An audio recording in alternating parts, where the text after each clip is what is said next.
Good morning বন্ধুরা, study রাইডারের তরফ থেকে তোমাদের সকলকে জানাই অভিনন্দন ও শুভেচ্ছা। আজকে 16ই মার্চ 2025 নতুন হেলমেট নিয়ে টেস্ট ড্রাইভে বেরোচ্ছি। বর্ধমান থেকে নাদনঘাট দিয়ে নবদ্বীপ কালনা বইচি হয়ে ফিরবো। প্রায় 160 কিলোমিটারের একটা রাস্তা। আমি নতুন হেলমেটের রিভিউ দেব, ক্যামেরা সবকিছু। মিটার রিডিং 9278.7 কিলোমিটার, স্ট্রিপে এই যে জিরো করে নিলাম। ক্যামেরার পজিশনটা কিন্তু আমি বুঝতে পারছি না। আগে যেমন দেখতে পেতাম যে কতটা চলছে, কিন্তু সেটা আমি এখন বুঝতে পারছি না। কিন্তু ভেপার হয়ে যাচ্ছে কেন চশমায় তো বুঝতে পারছি না। আচ্ছা, চশমাটা একটু খুলে রাখি। 10টা 1 বাজছে, শুরু করছি আমার যাত্রা। আসছে, দরজা বন্ধ করে নিতে, বন্ধ করে নাও, আমি বেরিয়ে পড়ছি। আগের ব্লগে আমি বলেছিলাম যে আমার হেলমেটটা সাইজ হবে এক্সট্রা লার্জ এক্সেল। ওয়েলিংটন স্ট্রিটে সেই লার্জটাই কিনে নিলাম। তাতে প্রবলেম যেটা, ভেতরে বালাক্লাভা পড়লে বেশি টাইট হয়ে যাচ্ছে, চশমাটাও ঠিক মতো সেট হচ্ছে না। আর একটা প্রবলেম যেটা বলতে হবে, চশমাতে ভেপার এসে যাচ্ছে। অ্যান্টি ফগ দেওয়া আছে ভাইজারে, হয়তো এই পুরো এয়ার টাইট হয়ে গেছে বলে, কিন্তু সাউন্ডটা কি ব্যাপার হচ্ছে সেটা দেখবো। ওই কার্জন গেট পেরিয়ে যাচ্ছি। আজকের জার্নিটা তোমাদের একটু বলে দিই। কাটোয়া রোডে দেওয়ানদিঘি থেকে ডান দিকে চলে যাব, একদম নাদনঘাট ওখানে উঠে আমরা এসটিকে মানে কালনা কাটোয়া রোডটা ধরে এগিয়ে গিয়ে ওদিক থেকে নবদ্বীপ ঢুকবো। তো এখন বর্তমান রেলওয়ে ওভারব্রিজের ওপর দিয়ে যাচ্ছি। সামনের এই মসজিদটা যখনই দেখি খুব ভালো লাগে, এত সুন্দর কারুকার্য এটার। রাস্তা একটু ফাঁকা, কালকে দোল গেছে। একটা অসুবিধা হচ্ছে, আমি ক্যামেরা দেখতে পাচ্ছি না। এবার ক্যামেরাটা অন আছে না অফ আছে সেটাও বুঝতে পারছি না, ক্যামেরার অ্যাঙ্গেলটাও বুঝতে পারছি না। এই হচ্ছে ডান দিকে মোড়, আর ডান দিকের এই মিষ্টির দোকান, আর বাঁ দিকের ওই কাশির মিষ্টির দোকান, এই দুটো হচ্ছে খুব ভালো রসগোল্লা তৈরি হয় এখানে। অন্যান্য মিষ্টিও হয়। আর নতুন হেলমেট তো টাইট হয়ে বসে আছে, এখন আর ইচ্ছে করছে না দাঁড়াতে। এই রাস্তাটা দেখো রিপেয়ার করে এইভাবে করেছে, এখন ইদানিং এইভাবেই করছে। রিপেয়ার করার সুবিধা হবে, ব্রেকগুলো খুলে দিয়ে আবার রিপেয়ার করে আবার লাগিয়ে দেওয়া যাবে। ক্যামেরা চলছে না, বন্ধ আছে, কিছুই বুঝতে পারছি না, ওই জন্য নেমে মোবাইল দিয়ে দেখে নিচ্ছি। এইভাবে প্রথম তো একটু অসুবিধা হবে, পরে সব ঠিক হয়ে যাবে। মালমা এসে গেলাম। ডান দিকের রাস্তাটা মালদার গ্রাম, বারপালাসন, মাঝের গ্রাম, সাতগেছিয়া হয়ে মেমারি চলে গেছে। এর আগেও গিয়ে আমরা কুসুমগ্রাম থেকেও ডান দিকে একটা রাস্তা আছে, সেটাও ওখান থেকে সাতগেছিয়া হয়ে মেমারি যাওয়ার রাস্তা আছে, সেটা যাওয়ার সময় গিয়ে দেখাচ্ছি। নর্মাল পেট্রোল তো ফুল করে দিন, অনলাইন তো হয়েছে তো। ব্যাস ব্যাস কতটা বন্ধ হয়ে ব্যাস ব্যাস বাদ দেবেন। 499 টাকা 94, 490 টাকা, 105 টাকা 59 করে। রাস্তায় বেরিয়ে মানুষজনের সঙ্গে কথা বলা আমার এক বদভ্যাসই বলতে পারো, তাতে হঠাৎ পরিচয় বেরিয়ে গেল। আচ্ছা আচ্ছা আচ্ছা, কত সুন্দর দেখতে ছিলেন। যাই হোক, সরস্বতী পুজো আসতেন, লক্ষ্মী পুজো, হ্যাঁ হ্যাঁ হ্যাঁ ঠিক ঠিক, খুব আনন্দ করতেন। হ্যাঁ হ্যাঁ হ্যাঁ, তখন আমরা ছোট।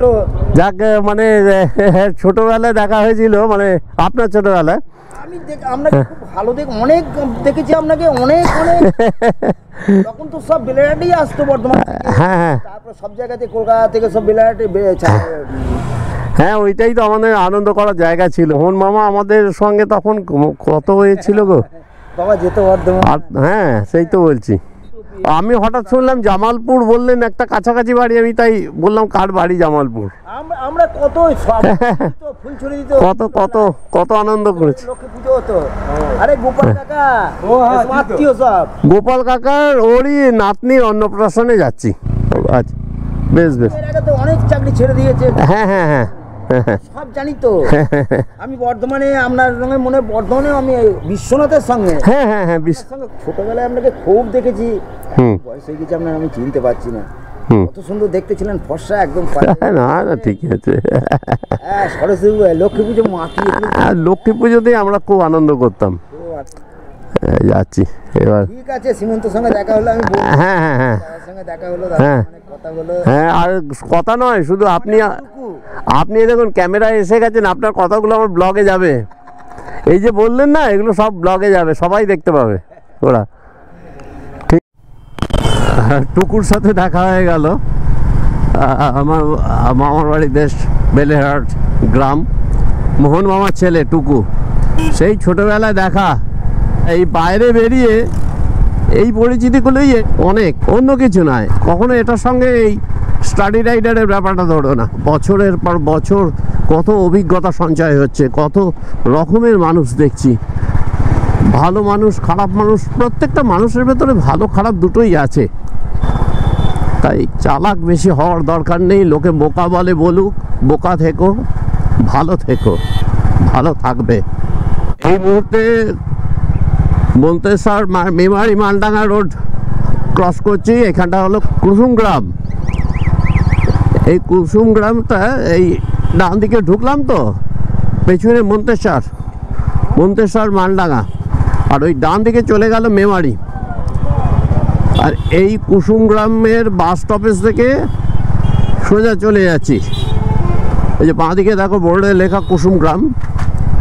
একটু এগিয়ে যদি বাঁ দিকে যাই, চুয়াডাঙ্গা রোড হয়ে খড়ি নদী পেরিয়ে জামালপুর রোড ধরে বাবা বুড়োরাজতলা, জামালপুর বুড়োরাজতলা বর্ধমান, তাহলে বাঁ দিকে যে রাস্তা আছে ওই রাস্তা ধরে যেতে হবে। সমসপুরটায় এই মোড়টার থেকে যেতে হবে, 12 কিলোমিটার এখান থেকে। এই ঠিক বাঁ দিকের এই রাস্তাটা, এই দীর্ঘনগর যেটা বলছে, দিঘনগর বা দীর্ঘনগর, এইখান থেকে আমি অনেকবার যাতায়াত করেছি। এখন যাচ্ছি নবদ্বীপ। এখান থেকে 27 কিলোমিটার বাকি আছে, আর 46 মিনিট মতো লাগবে। রাস্তা বেশ ভালোই আছে। ভালো লাগছে তো? চৈত্রের প্রচন্ড গরম পড়েছে, বেশ গরম। নাদনঘাটের ব্রিজ পেরোচ্ছি, ডিটেলস এখানে সব লেখা আছে। এই দেখো খড়ি নদী। এই ব্রিজটা পেরিয়ে আমরা ডান দিকে যাবো। এখন উঠতে হবে STKK রোড, মানে কালনা কাটোয়া রোড। আর বাকি আছে এখনো 16 কিলোমিটার। বাজে এখন 12টা।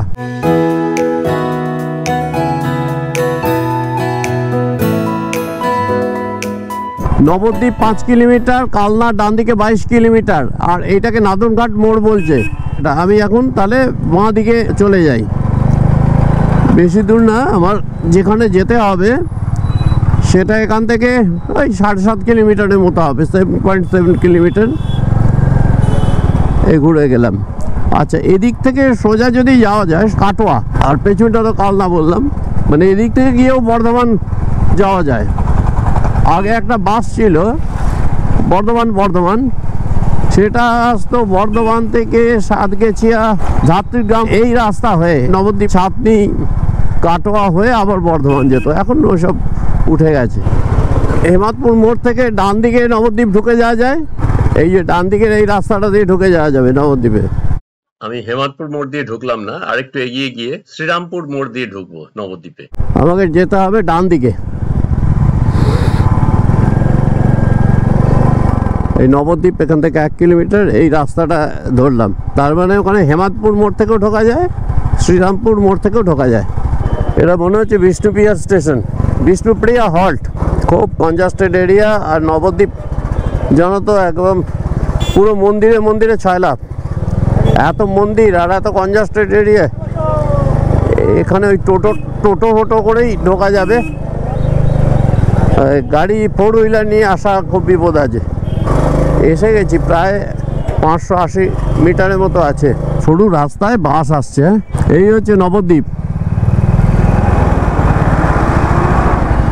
দেখো এই সরু গলিটার ভেতর দিয়ে বাস আসছিল, এইখান দিয়ে আমাকে এখন ঢুকতে হবে। ঠিক আছে, রাস্তা ঠিকই আছে, খুব সরু নয়, হয়ে যাবে।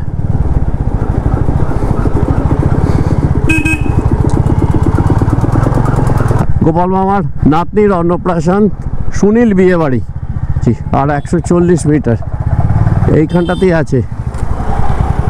ও এটা ব্যাংকোয়েট, সুনীল ব্যাংকোয়েট। কিন্তু এই তো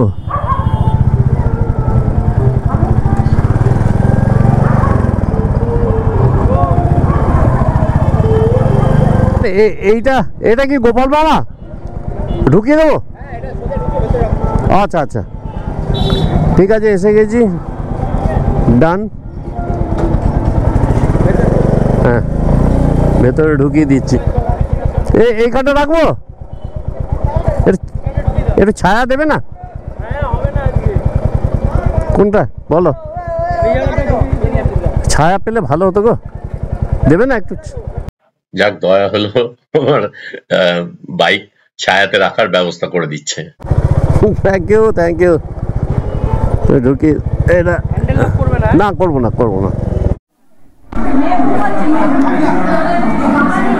অতিথি অভ্যাগতরা সবে আসতে শুরু করেছেন, ঠিক টাইমেই ঢুকে গেছি। কত চেনা মানুষের সাথে দেখা হয়ে গেল বহুদিন পর, বহু বছর পর। অলোক মামার সাথে দেখা হলো, দারুণ খাওয়া দাওয়া, তো মানে লাইভ ব্যাপার তো হবেই।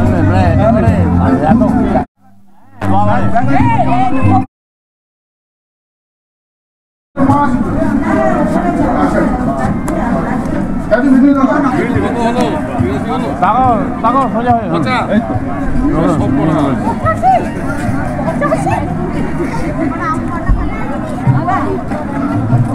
বস লালি বল যাবেন।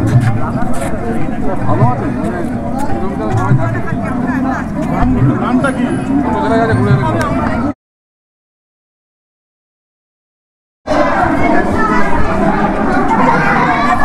আশীর্বাদ। আমি বর্ধমানে থাকি।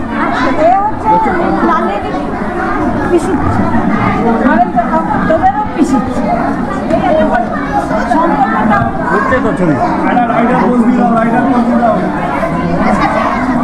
আচ্ছা রেডি করবে।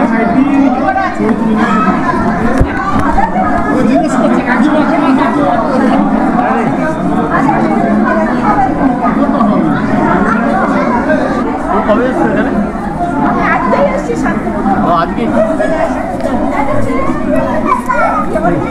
মেনু কার্ড না দিলে ভিডিওটা যেন অসম্পূর্ণ থেকে যাচ্ছে, অনেক চিন্তা করে তারপরে দিলাম।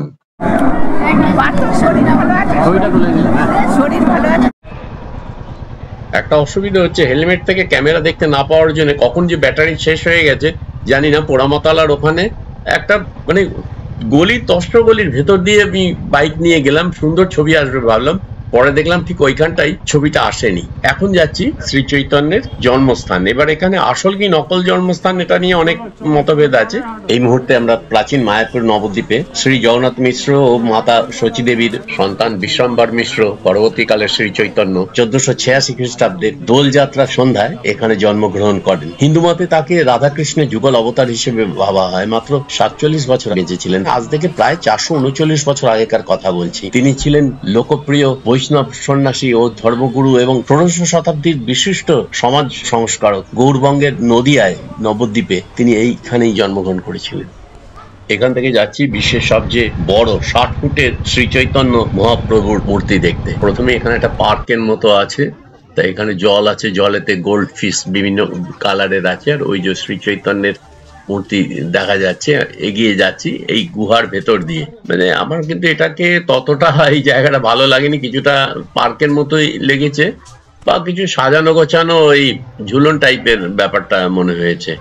এটার সঙ্গে ধর্মীয় কোনো ব্যাপারের নেই, তবে সে ভালো লাগবে কিছুক্ষণ ঘোরার জন্য, এইটাই।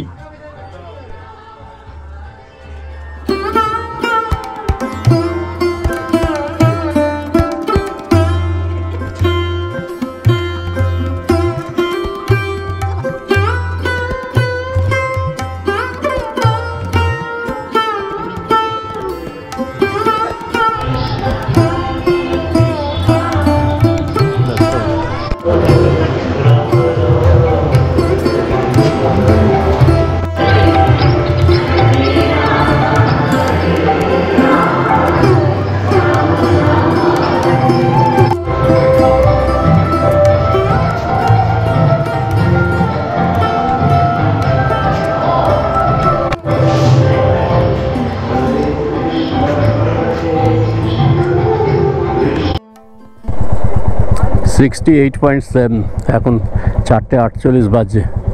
এই 60 ফুটের মন্দির এখান থেকে বেরোচ্ছি।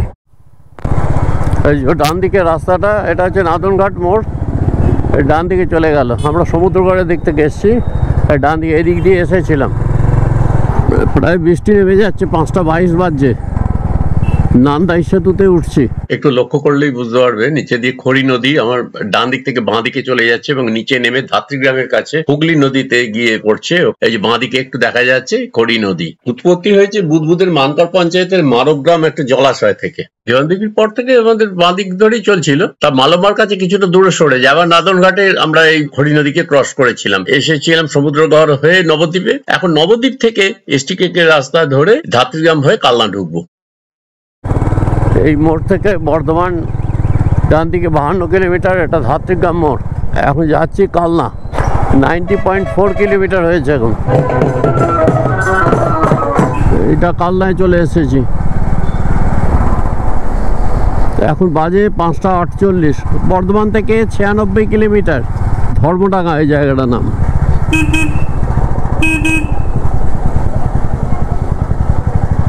নবদ্বীপ থেকে ট্রেনে বোনেরা আসছে, তার আগেই আমি মাসিমাকে দেখে যাচ্ছি। মলয়ের বউ এখানে রয়েছে। না, আমি তোমাদের নিয়ে নিলাম ছবিতে। 7টা বাজলো এই মাত্র। 1 ঘন্টা 35 মিনিট লাগবে। ভাদুড়ি পাড়া থেকে সেট আপ করে নিলাম। লোকেশন একেবারে বর্ধমান। কালনার থেকে বইচির দিকে যাচ্ছি, মানে বইচি কালনা রোডটা গিয়ে একেবারে ওল্ড জিটি রোড যাবো, তারপর ওখান থেকে দুর্গাপুর এক্সপ্রেস রোড ধরে বর্ধমান যাবো। থেকে প্রায় 20 কিলোমিটার হচ্ছে জিটি রোড, আর বর্ধমান হচ্ছে 58 কিলোমিটার। আমরা যাচ্ছি বইচি কালনা রোড ধরে।